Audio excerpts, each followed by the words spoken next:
Hi guys, today we are talking about Funmilayo Ransom Kuti, the Lioness of Lisabi. The year was 1900 in the ancient city of Abeokuta, Ogun State.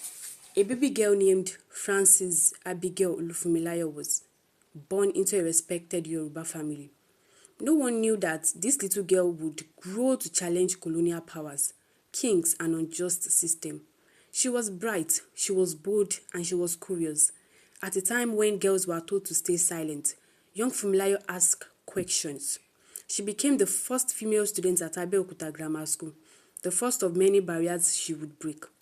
After her early education, Funmilayo traveled to England for further studies, a rare opportunity for a Nigerian woman in those days.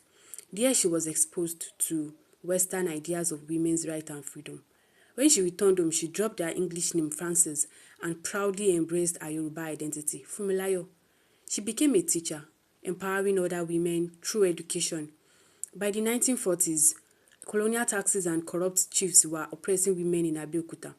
Market women who worked tirelessly to feed their families were being overtaxed by the Alake, the traditional ruler, and the British colonial officers. Funmilayo could not remain silent. She gathered the women, mothers, traders, widows, and formed the Abeokuta Women's Union, one of the most powerful women's movements in African history. We will not pay tax until we have a say in how we are governed, she declared. For days, thousands of women marched to the Alake's palace, singing songs of protest, beating drums and demanding justice. Their chants echoed through Abeokuta, Alake for shame, remove your crown and go.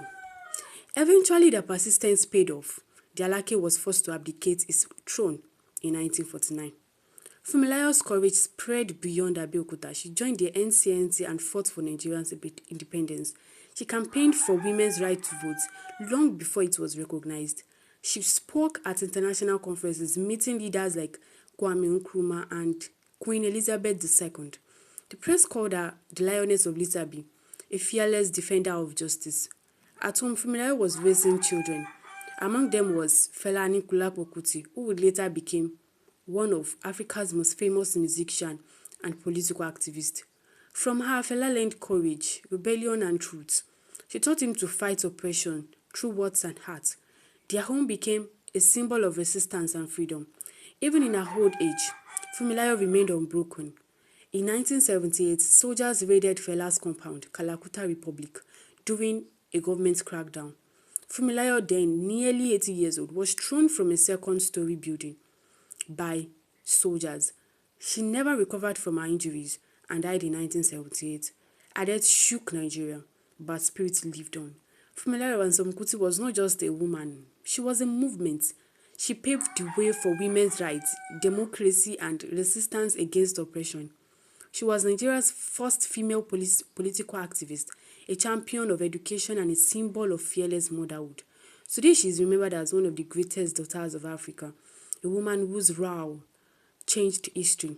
Funmilayo Ransom Kuti taught the world that true power lies not in wealth or titles, but in courage.